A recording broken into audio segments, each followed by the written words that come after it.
Is this on? Yes, good afternoon. 3 strikes and you're out. Good afternoon. The University of Scranton. Hello.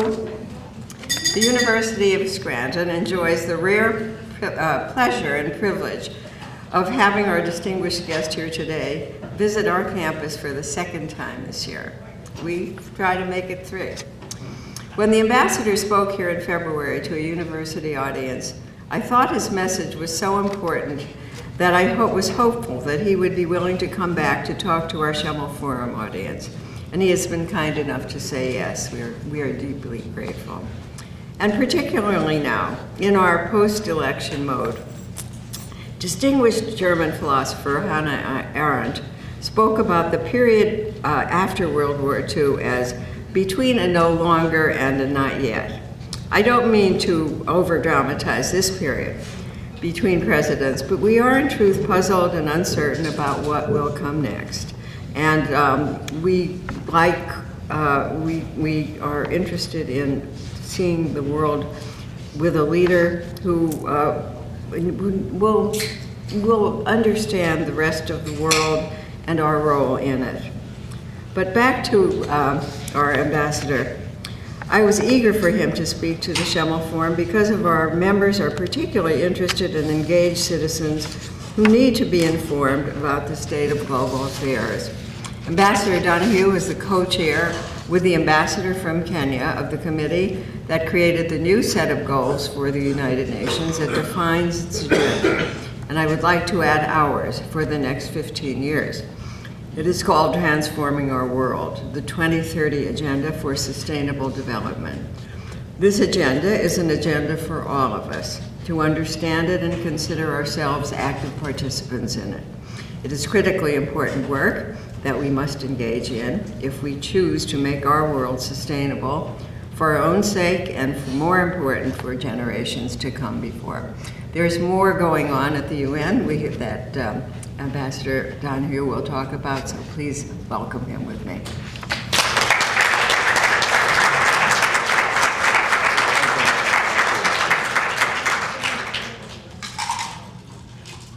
Ladies and gentlemen, it's a great pleasure to be back in Scranton and with very un-Irish weather. I must say it's an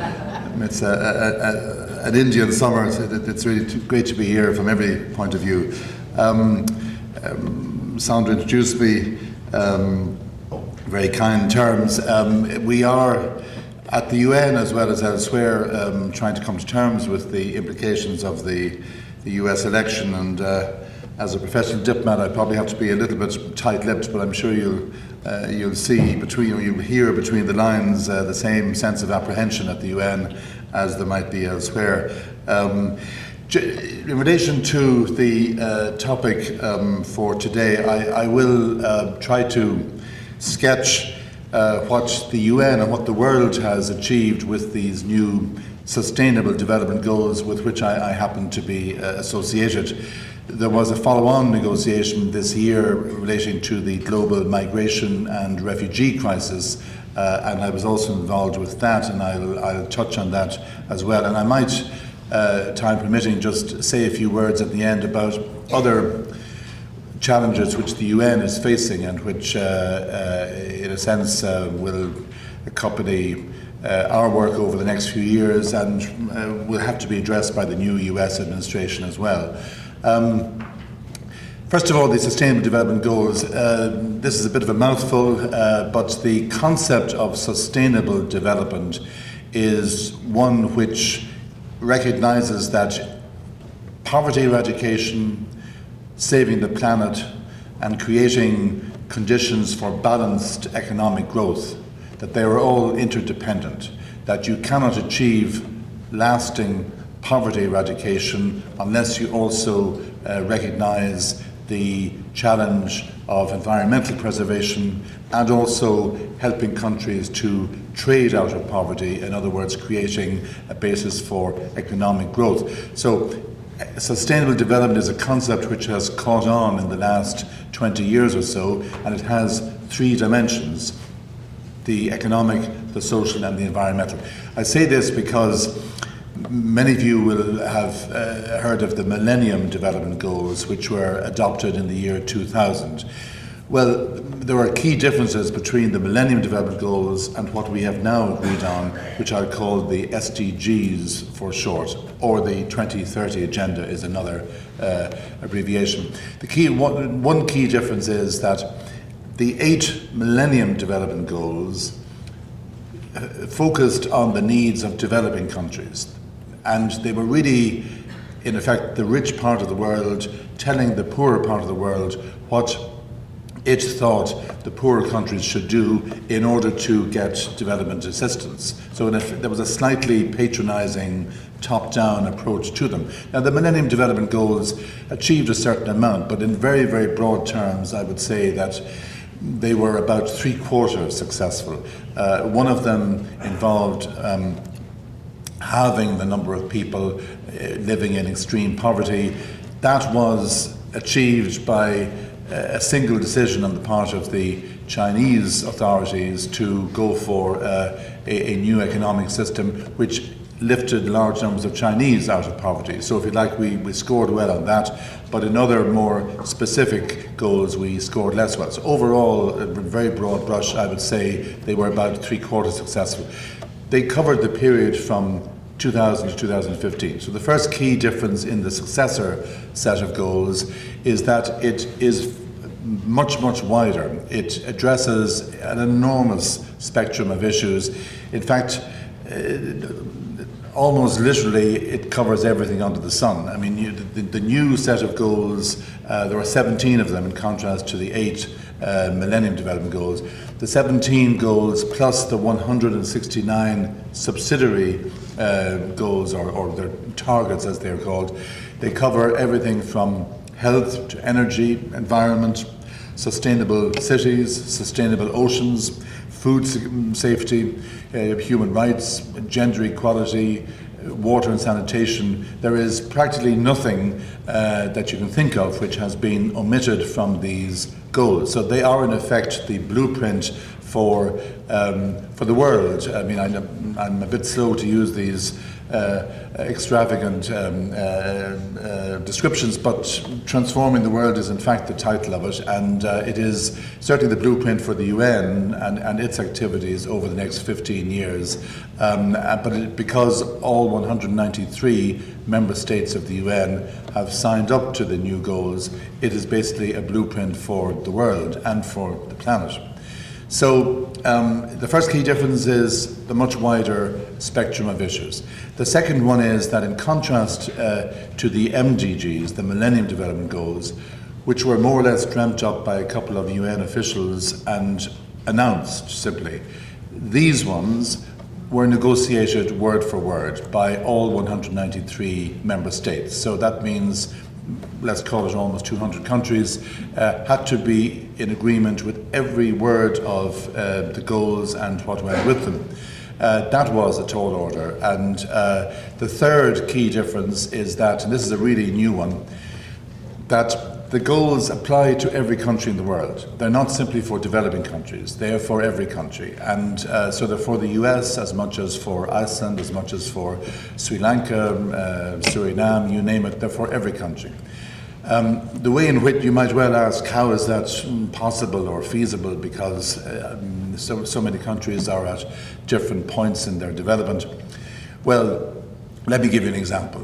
Let's imagine that one of the targets is that we commit to achieving 100% access to third level education by the year 2030. I can't quite remember if that's there or not, but I'm more or less taking it as an example. A country like, say, Norway,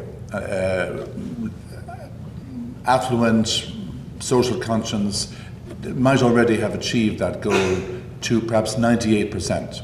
But it hasn't achieved it to 100% because there might be immigrant communities or Roma communities who don't yet have 100% access to universities in Norway. So let's say Norway is 98%. Let's say Ireland is 94%. Let's say the US is 92%.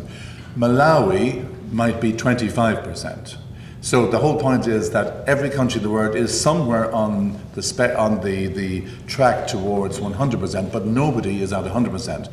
So it means that we all have some distance to go, and therefore we are all setting out on the road to 2030 in relation to all of these goals. We're setting out together. So it's meant to be a single agenda for the whole world, and therefore you overcome the traditional north-south divide, where one set of countries seems to have all the wisdom and all the resources, and the other set listens somewhat skeptically. This is a single agenda for the whole world. So that we call it universality, and that is the new aspect. It means that let's say my own government, the Minister for Health, the Minister for Education, the Minister for the Environment, they all have to take account of what has been agreed at the UN, as much as the Ministers for Education, Environment and so on of Tanzania or Guatemala. Every government in the world now has to adjust its policies in line with what has been agreed.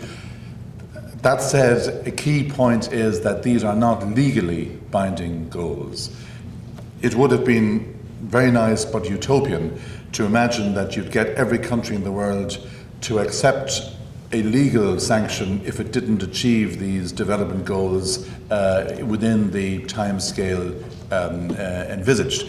No, the tiny developing countries in, for example, the South Pacific, I mean really, each of whom is a member of the UN, these countries have minuscule administrations. They simply wouldn't have been able to take on those obligations. They also don't have enough data, enough statistics to actually cover everything which is embraced by the new goals. So for a number of reasons, they simply wouldn't have accepted a straitjacket of that kind. Therefore, the goals are politically, even morally binding, but they're not legally binding. So you might well ask, how therefore will we ever get them implemented? The answer I would give, roughly speaking, is political embarrassment will be the lever. That if let's imagine that the Central American countries are assessing among themselves how each is doing. Well, if let's say, I'm just inventing this example, if Mexico were to find that El Salvador is closer to achieving the goal on education or the goal on access to water, Mexico might be embarrassed by that. In fact, would be embarrassed by that, because Mexico would think of itself as the natural leader in the region. So, I mean, I'm inventing this example, but so Mexico would have an interest in putting its socks up in order to ensure that it is not overtaken by a smaller country in the region. Even Russia, if I can put it like that, even Russia would, I think, feel sensitive towards the opinion of other countries about its own progress. Every country has signed up to these goals. Nobody has said we're not taking part. So that follows from that they will be embarrassed to some degree if they are falling behind. So we are relying on this form of leverage in order to get the goals achieved by 2030. And already we are almost 1 year into them. So where I came into this is that the UN had to have 2 ambassadors who would chair the negotiations in order to reach this new agreement. And there were 2 phases to the negotiations. Kenya was involved in both, representing the countries from the global south, and in the first phase Hungary was the partner. In the second phase it was Ireland. So the second phase really was the one which took draft goals and targets that had been agreed in the first phase, but agreed only by a small number of countries. We took those and we tried to get all 193 member states to agree to those goals. So that was the first task. The second one was that we had to negotiate a declaration by all the world's leaders which would set out their political will, their political determination to reach these goals, and would make a number of points about them. We also needed to explain how the new goals would be monitored, how progress towards the goals would be monitored. In other words, how we would keep track of implementation. And we also needed to indicate where the resources would come from. Let me just say a word briefly about the resources. The World Bank had a document about a year and a half ago which was called From Billions to Trillions. So it's quite a good sort of snapshot of the challenge. Billions of dollars would mean all of the overseas development assistance, the ODA, which countries currently provide. Obviously, we would like to see more countries joining, in particular the Gulf states, for example. There are some candidates, there are some countries who are wealthy but haven't done enough up to now in terms of ODA, and dare I say it, the US could also improve its performance. But there's a limit to what you can do in terms of getting new donors. So the billions would correspond to what we can collectively produce in the way of overseas development assistance, funding for development assistance. Trillions is what would arise if you bring in the private sector internationally and also nationally. So you would have, let's say, multinational companies, Google, Microsoft, and you'd also have foundations, and you would have companies working at national level. So when you add up the potential contribution which the private sector would make globally, that's where you get the trillions. The figure which has been mentioned as what we would need in order to achieve these goals is something like $3.5 trillion each year for the next 15 years. A tall order. But the private sector has, you can be cynical and say, well, they just want to get new markets and they have no real interest in the development agenda. That's not actually correct. I mean, many companies do have a sense of corporate responsibility. It's a reputation thing. They want to show that they are taking seriously the challenges of underdevelopment around the world. Of course, they get new markets. So Africa is a classic case. There are 53 countries there. If Africa is lifted out of poverty and underdevelopment, well then there are potentially vast new markets for many companies. At the same time, these companies are sensitive to human rights issues. I don't want to be too unrealistic. Not every country, not every company would have the same degree of sensitivity, but many of them recognize that they have a responsibility to create humane working conditions, decent jobs, and that in fact is part of the new set of goals as well, decent jobs. So therefore it's a mixture of commercial motives and philanthropic or humanitarian interests as well. So social responsibility. So this is a vast enterprise, if you like, and you could well ask, is it achievable? Is it realistic? All I can say is that we didn't force the 193 countries to agree to it. It was a huge challenge for myself and my Kenyan colleague to get the 193 countries to agree to every word of this new framework. And I'll give you a couple of examples in a moment. But we did get to the point where the new agenda was agreed. There was a summit in New York, September last year, and it was formally launched. So every country has signed up to this, and there are no ifs and buts. And of course, some may say, coming up to 2030, we're a bit behind and we won't make it and so on. But at least we're all setting off on the road together, if I can put it like that. Some of the challenges were, for example, one of the goals relates to peace and security, or the creation of peaceful societies.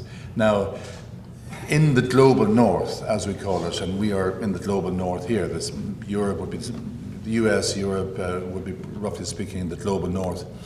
In the global north, we insist that there's no point putting resources into development if the recipient countries are in a state of conflict and turmoil, or a state of corruption, because then the resources get squandered and they get misspent.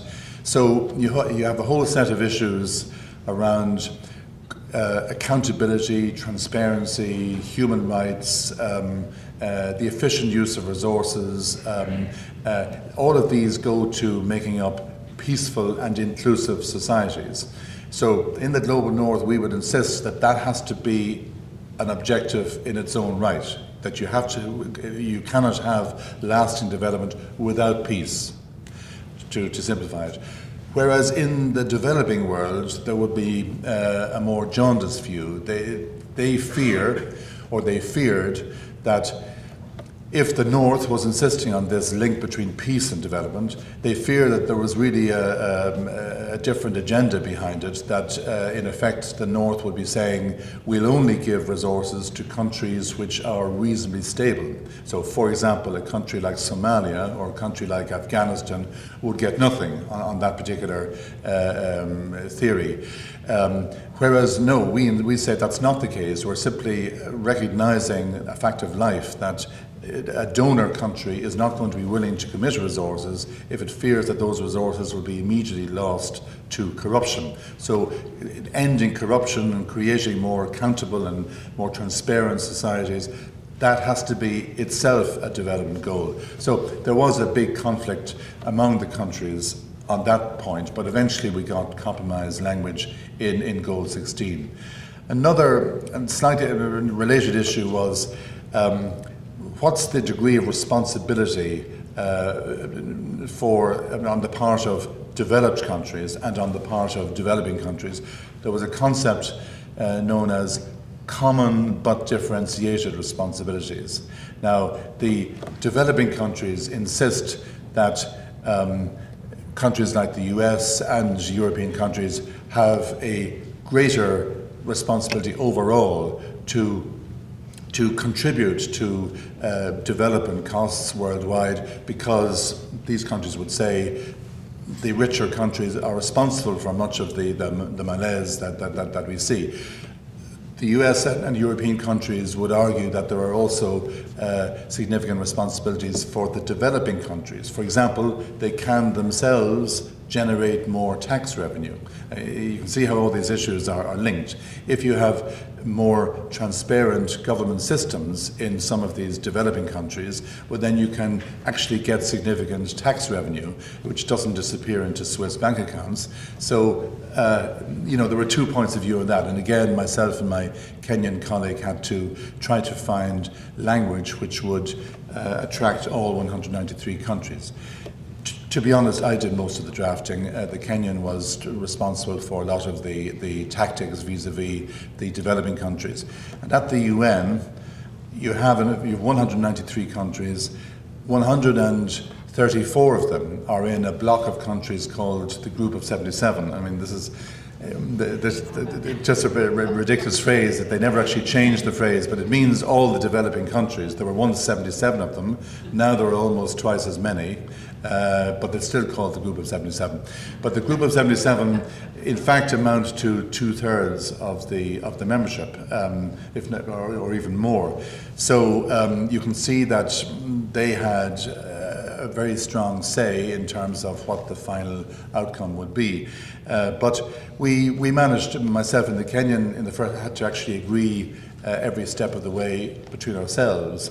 And once we had agreed an approach about how to handle the negotiations, then it was easier to get it through. I was no longer representing the Europeans, he was no longer representing Africans. We were each trying to act almost as sort of global arbiters. And the way it worked was that we would produce a draft of the document.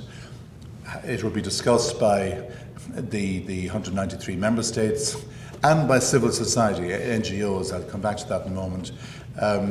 it would be discussed by them. All kinds of changes would be sought, usually contradictory, where the North wants something and the South want exactly the opposite. And it would be up to ourselves to try to adjust the draft in the light of that and come back with another version. So we eventually had about six versions of the document, and then on the 2nd of August last year, it was finally adopted by consensus. That's to say, not by a vote. A vote would have been impossible because if you got 193 votes in favour, which you would have somebody saying that I'm making the following reservation. We wanted to get the whole thing through without reservations. We managed that. So it was in fact gavelled through, as they call it. So that means that the two co-chairmen have to pick the moment where they think that the document has the best chance of being accepted, and they just raise the gavel, the little hammer as it were, and they say, we hereby propose this document for adoption, and you give the delegates about 3 seconds in which to respond, and then bang. In fact, Ban Ki-moon, of all people, told me about one of his predecessors at the UN who had a novel way of dealing with this.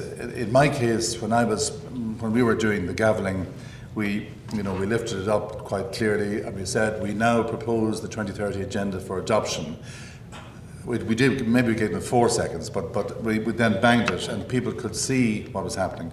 Whereas this Korean, apparently at some point, was so nervous in the same situation that he looked down at the rostrum like that, and he said to himself, I now propose this document for adoption, and then he lifted his gavel to about an inch above the ground, and he went, in other words, he told nobody that he was actually adopting the document, and he whispered to himself, and he deemed it adopted. So that was, I think, with the 2030 agenda, it would have been a bit controversial had we tried to sneak it through that way. So perhaps I'll just say what will happen now. I mean, the implementation is very, very important. Well, it's essential. Otherwise, the document is just a pretty picture on the wall. But the implementation, actually getting these goals implemented, that's the crucial thing. So it will happen, first of all, at the national level. So every country in the world has the duty now to make its contribution to achieving these goals. That means, first of all, it probably has to revise its national development plan in line with the new goals.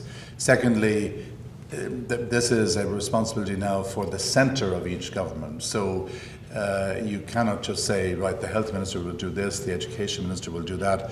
You have to have the president's office or the Prime Minister's office in each country taking on responsibility for coordination of that country's effort. So a certain amount of internal restructuring is needed. And then you have to bring in NGOs, civil society, because it is understood that they were part of the process which, they lobbied us all. They lobbied myself and my Kenyan colleague, and all to very good effect. I mean, the NGOs played an extremely important part in this whole process, and that was unique at the UN.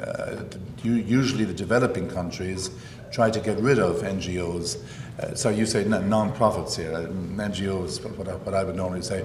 But the non-profits, as it were, they covered everything conceivable. It might be in the health area, education. It might be overriding sort of international NGOs like Amnesty or Oxfam. They're covering a multitude of sectors. So it was a first that we were able to keep the NGOs in the room till the very end, because, as I say, usually the developing countries, for example, African countries who are less familiar with or less relaxed about NGOs, they would say in the final stages of a negotiation like this, okay, we've had enough NGOs out, we want them out, and we want to focus on the governmental negotiations. Conversely, the Europeans and the US would say, we want to keep NGOs in the room because they make a very important contribution. So myself and the Kenyan, we managed to keep the NGOs in the room, and they were there at the end when it was gavelled through after more or less 2 or 3 days of non-stop negotiations. That meant that they were present at the birth, and they could not say, oh, this was negotiated behind closed doors. So they were, that was a very good thing. It meant that NGOs were happy with the outcome and therefore will support it. And in some countries, to be absolutely honest, it could be NGOs who will drive it. You know, there are some countries with repressive regimes where the government might just conveniently forget about its obligations, but if NGOs are alive and well in that country, they will say to the Minister for Education, you're supposed to improve this, or you're supposed to improve that. Of course, the NGOs might not be alive and well in that particular country, and there is shrinking space worldwide for civil society, and that is a fear. So at the national level, countries have to work out precisely what they will do to get the goals achieved. At the regional level, there will also be a lot of work to be done, because I gave the Central American example. You can learn, I mean, countries in the same region can actually learn from each other. They can pick up best practice. It's meant to be a positive experience. It's not meant to be a punitive thing. So we're not punishing any country if it falls behind. But we want to sort of keep up a positive pressure on each to do as well as the neighbour.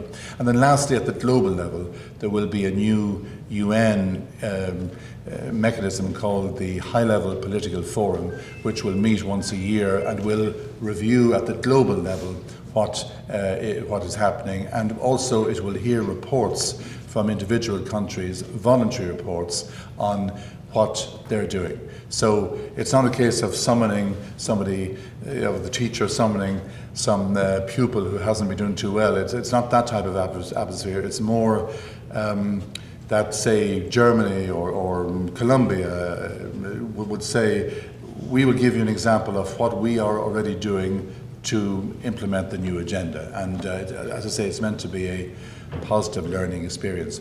I might briefly move to the other thing I mentioned, and then I'll stop talking. And that is that this year, the big issue at the UN was the global migration and refugee crisis. Now, in fact, that's linked to the Sustainable Development Goals, because if you think about it, why are thousands of people fleeing from Syria, for example, at the moment, or from Afghanistan or Iraq or Somalia? They're fleeing for a number of reasons, but one is conflict in the country concerned. Another is lack of opportunity, poverty, underdevelopment. There are many, many reasons, but there are more people on the move around the world at present than ever before. To give you some figures, there are 244 million migrants in the world. There were 20 million refugees, and I'll explain the difference in a moment between the two, and there are 40 million so-called internally displaced persons.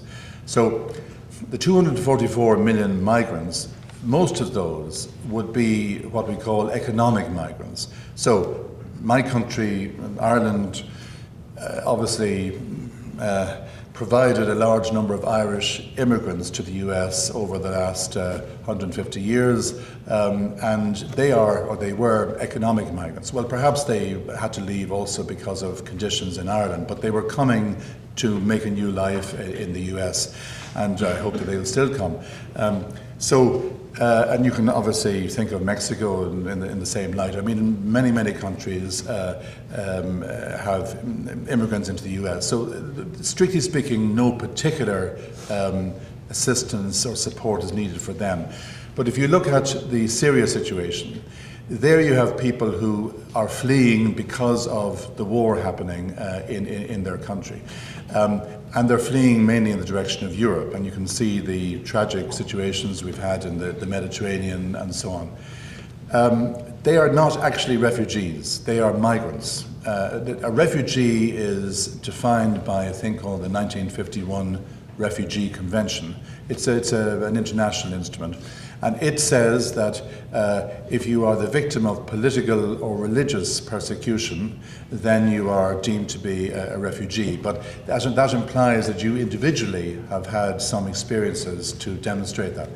Whereas the thousands of people coming from Syria, they're just simply fleeing because of what's happening around them. In fact, what happens is that the European Union de facto treats them as refugees and gives them the particular protections that go with being a refugee. But this is a rather long-winded way of explaining that we now have to think of migrants and refugees in the same breath. You often have migrants and refugees coming in the same flow of people. The UN therefore decided that it would be a good idea to aim for a global solution or set of solutions to the challenges posed by migrants and by refugees who are in large movements. That's the phrase used, and what we see in relation to Syria is a large movement. But one of the sensitivities is that refugees have been protected at the UN, have been looked after by the UN over many years. There's a thing called the UN High Commission for Refugees, based in Geneva, and so there is an established procedure for looking after the 20 million refugees. But the UN up to now has not had any role in relation to migration, because that is seen to be an issue for each country individually. So let me take, for example, the UK. The UK, and we can see what happened in the Brexit debate, the UK insists on its own competence in terms of, or on its own discretion about admitting immigrants. And that's a deeply sensitive point for the UK. So many countries think the same way, the US as well, that this should not be a UN issue. It's for each country to decide individually how it's going to treat migrants, whether and how many migrants it's going to admit. So at the same time, there is the dilemma I just mentioned, that the people coming from Syria are in fact migrants. So it was felt that we should make an effort to combine the two issues. And there was a summit in September, and earlier this year I was asked to be the co-chairman of that process along with Jordan. Jordan itself is suffering from an enormous number of refugees. About 1/3 of Jordan's population are living in refugee camps. I mean, if you like, these are Syrian refugees, but also Palestinians. So Ireland and Jordan chaired the negotiations, which produced a big agreement in September on how we can provide a more humane and compassionate regime for thousands of migrants appearing in any country. So whether they are Syrians who arrive on the shores of Greece, or whether they are Mexicans who arrive at the US-Mexican border, etc., that they are all to be covered by a new regime. And that's what we tried to do at a summit which took place in September. The connection to the SDGs is that if the Sustainable Development Goals are eventually realised, and I know it's utopian, but if they are realised, that will remove much of the reason for people to displace themselves in the first place. So I mentioned that Goal 16 is about ending conflict and spreading peace. So, you know, if Goal 16 is applied to the Syrian situation, then there should eventually be no reason for, I admit it's utopian, there should eventually be no reason or less reason for Syrians to move to Europe.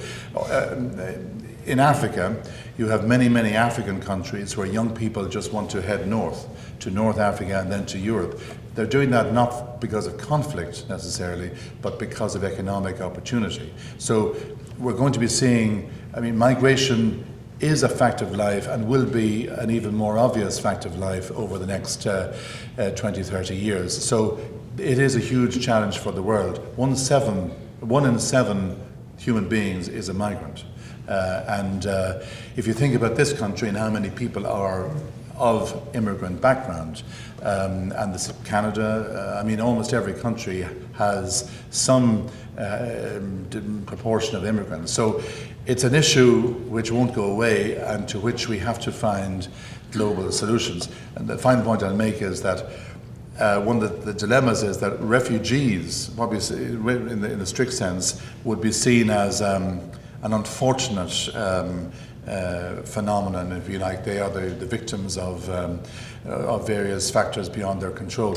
But migrants, in a broad sense, the countries who champion migrants insist that migration is a positive thing. So they insist that we have to see migration as something which creates opportunities for the societies receiving them. This is one of the problems that we faced, that in the negotiations, that any time I would even use a word like the migration challenge, these particular, Bangladesh is one example. Bangladesh is a big champion of the migration issue. Bangladesh would say, no, the word challenge that's a negative thing. It implies that migrants are a problem.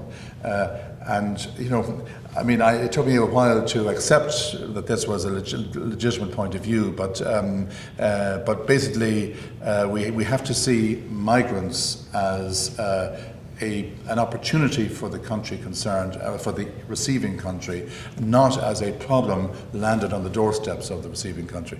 So whereas refugees would be seen as victims, refugees can never go back to their countries. Migrants can. That's really what it comes down to. The last category is internally displaced persons. In, say, China and India, you have large populations who displace themselves from, say, east to west, but they don't actually cross the border into the neighbouring country. And they do that because they're under pressure of various kinds. However, the Indian, the Chinese governments and so on insist that those are domestic problems for themselves to sort out, and that the UN has no role there. Whereas the US takes exactly the opposite point of view. The US maintains that there are human rights considerations for those people. So that's a third category which we didn't actually deal with. We just dealt with migrants and refugees. Anyway, enough on all of that. I've probably given you a certain amount to chew over, but you can see the type of thing which the UN can usefully get involved in. I suppose the key for both agreements is implementation. Will these agreements actually get translated into action?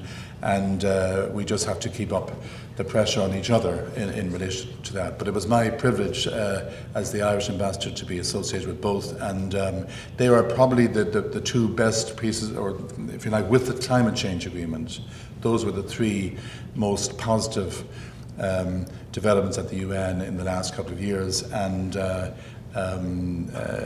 we certainly need them. Thank you very much.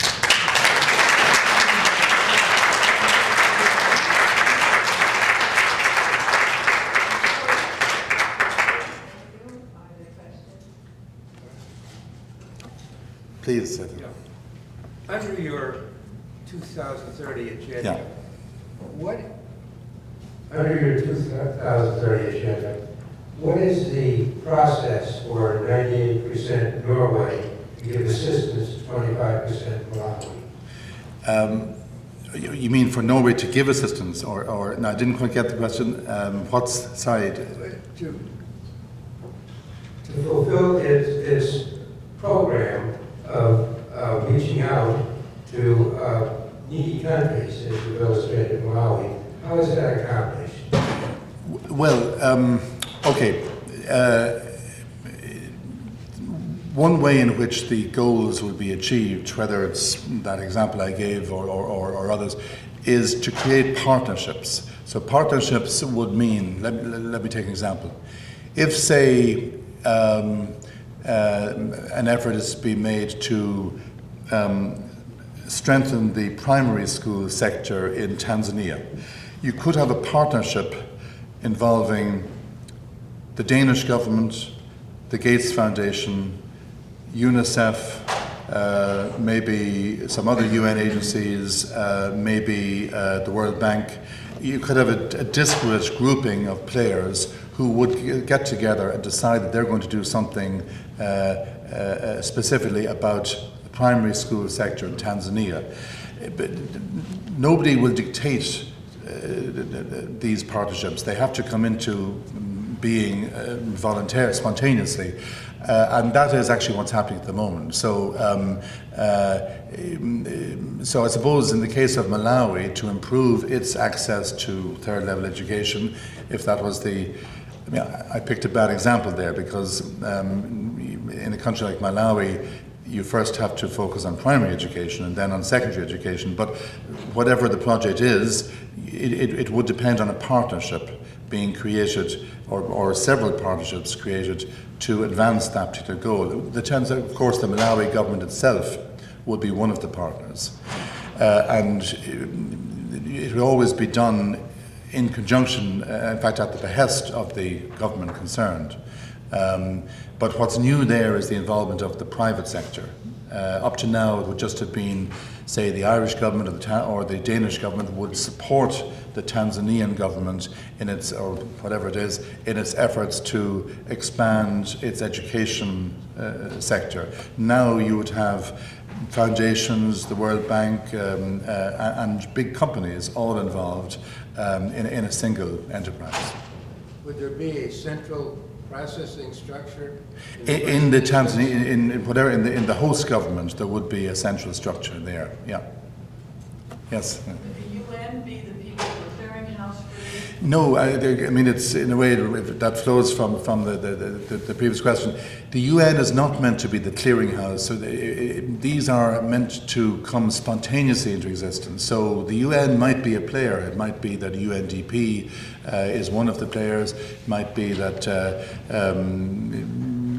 that UNESCO or UNICEF is another. But the UN is no more important than the other players. So it really is up to each country to decide what it needs in order to accomplish the goals. And then, often there will be proposals made. It could be that the Gates Foundation, which for example has an interest in health, it could be that the Gates Foundation will decide that it wants to do something on malaria in Southern Africa, and it might approach three governments there.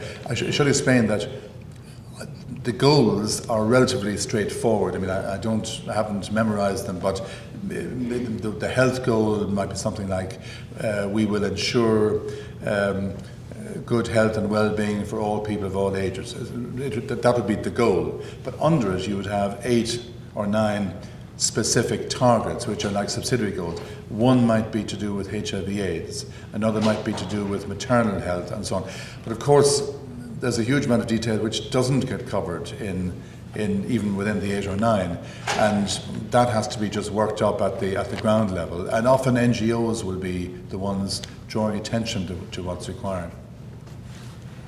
If I understood you correctly, 193 countries signed on and agreed Yeah. to the agenda, but it is the responsibility of each country Yes. to implement it. What happens when there's a regime change, as we will have in our own country? And if the current, and I'm sure this happens in other countries as well, if the incoming government doesn't support what was passed at the UN, Yeah. there's a whole new set of negotiations have to take place? No. The framework will stand as it is. I suppose, and I can't imagine what you mean, but I suppose what would happen is that if there was a new government in any country which was less committed to the goals, that there would be slower progress, and there is still a 15-year time span, so that in theory you could have a further change of government which might then resume progress. At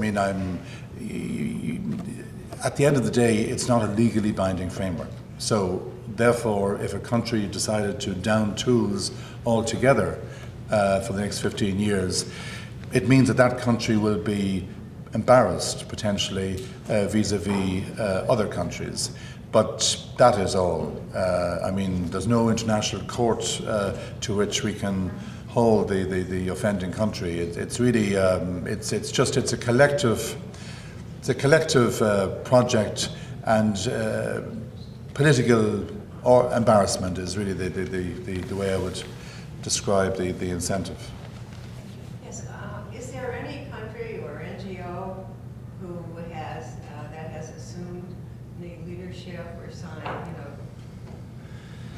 gotten behind it in a big way? Yeah, no, that's an interesting point. In fact, I mentioned Colombia a moment ago. Well, Colombia, it happened, actually brought in a new law even before we had finished the negotiations, because they could see the likely outcome in terms of the goals, and they were so enthusiastic about the goals that they already changed their national development plan and brought this in. So we would say best boy or girl in the class, and Germany, for example, also was pretty fast in adjusting its own structures so that the Chancellor's office there, I mean Angela Merkel's office, is responsible for the implementation of the entire agenda. Switzerland, I mean some of the good countries, if you like, are predictable. They are countries who are organised, affluent, etc. My own country would be more middle of the road, and to be honest, we need to give them a kick from time to time because, if you like, people recognise that this is a very important agenda, but there are other more pressing things at home, and but bit by bit we're getting there. We now have in Ireland a committee of relevant ministries, and it just takes a while to make the changes. And it must be said that up to now there hasn't been the thing I mentioned, the high-level political forum at the UN, that met once last July, but that was the first time, and it really just heard from the better performers, but we're not yet up and running. We don't have data, for example, we don't have statistics to cover all countries. It'll take several years before we get that far. So there's a sort of there's a period when we can forgive each other because it will take a couple of years to get going. But within about 5 years, I suspect there will be a higher standard set. Sorry, Jim. Yeah, it's the data thing that worries Yes. me because, at a parallel event in 2015, the World Bank encouraged us, and they said that if we are to be true to the 2030 agenda to lift people out of poverty, we need to be lifting 1 million people per week. So that means, because I asked the guy, did I hear that? 1 million people per week. So it's 17 months, 68 weeks since that was signed. So where can we check if 68 million people have actually been lifted out of poverty? Yeah. That's a humdinger of a question. You're absolutely right, yes. Because I'm afraid the answer would be we haven't quite got that far yet. But no, but on the serious point there is about availability of statistics. So let's say for a country like Ireland or the US, there would be relatively little difficulty in putting together the statistics needed to show progress, not just under each goal, but across each goal. I should make the point that all the goals are interconnected. You know this, Deirdre, but just perhaps for some of the others, that let's take the health goal. It's recognised that the health goal will only be achieved if you factor in progress on the education goal, on water and sanitation, on gender equality, on environment, that they're all interconnected. So that means that the statistics which we need from every country will have to be fairly sophisticated. They will have to be disaggregated. We'll have to have information specific to each area, and also capturing the way in which we read across from one goal to another. So it will put a big burden on national statistics offices all over the world. Now, in some countries, US, Britain, Ireland, Germany, there shouldn't be a problem. But in the Marshall Islands, in St. Kitts and Nevis, there probably is no central statistics office. So we have to help them to get a statistics collecting capacity rapidly. And that's where, say, Google might come in, because Google would have a commercial motive to help there, but also, as I said earlier, the socially responsible motive. But it is recognised that it's for the wealthier countries to help the poorer countries to acquire statistics capacity. What we cannot have is blanks in the returns, as it were. We have to be able to show a comparative approach between all 193. You cannot have numerous blanks because some country wasn't able to provide information. The whole thing has to work on the basis of a global approach. So I don't have an answer to your question, but it's a very good one. And I suppose the simplistic answer would be, within 2 or 3 years, we should be able to try to answer that question, or at least find out that we haven't achieved it, in the high-level political forum. In the high-level political forum, that's where the global data will have to be reviewed. And but at national level, they'll be trying to show what have they done in the health sector, in the education sector, water and sanitation, and so on. Yeah, this isn't limited to this table, but this thing moves around. It must be, this kind of personal, it must be a very different job to be an ambassador to the United Nations and to be an ambassador to a country. So, well, I can ask which is better, which you like better, but just how different is it? It seems from the outside to be very different. Of course, I mean, I should say that I'm the ambassador of a small country which is traditionally seen as a kind of honest broker at the UN. It maybe helps that we speak English as well and can draft, and so for a number of reasons Ireland would be seen as the kind of country that you should approach for a role like this. It is highly unusual that I was asked to do the 2 roles, and indeed the SDG one is the biggest that we've ever had at the UN. So I've had an unusual existence for the past couple of years, but normally the role of an ambassador at the UN is just to try to reflect his country's values as clearly as possible in the different areas. It could be disarmament or human rights or development. And I've had, my job has been skewed a bit because I was given this kind of global role, and I happened to be there at the right time, as it were. So I've been an ambassador in other countries. I've been an ambassador to countries as well, in Germany and Russia and so on.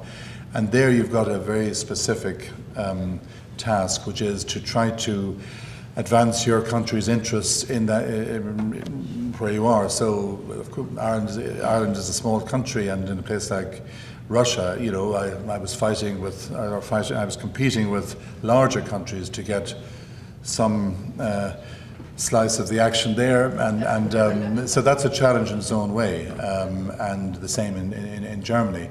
At the UN, it's slightly different because often it can be an advantage that you're from a small country which isn't threatening and which doesn't have major interests of its own which might conflict with others. On the migration and refugee issue, for example, I think it's not accidental that they thought of me because Ireland within Europe has had really no political problems linked to migration. If you think of it, Britain has had, Germany, Sweden, Austria, France, a large number of European countries have had major internal instability because of this issue.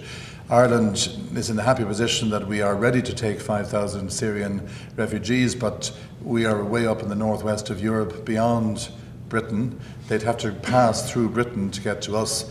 Our economy is no longer quite as attractive as it used to be, so they go to Germany and Sweden instead. So it means that we are ready to receive them, but they haven't actually come. And that meant that the weather maybe, yes.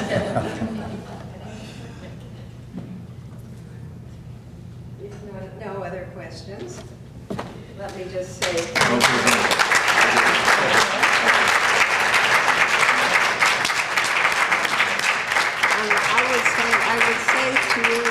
I would say that you have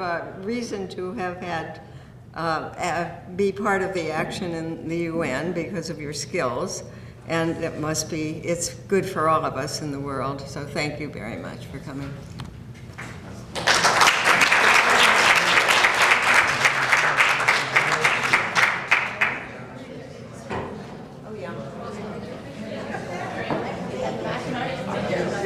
Don't forget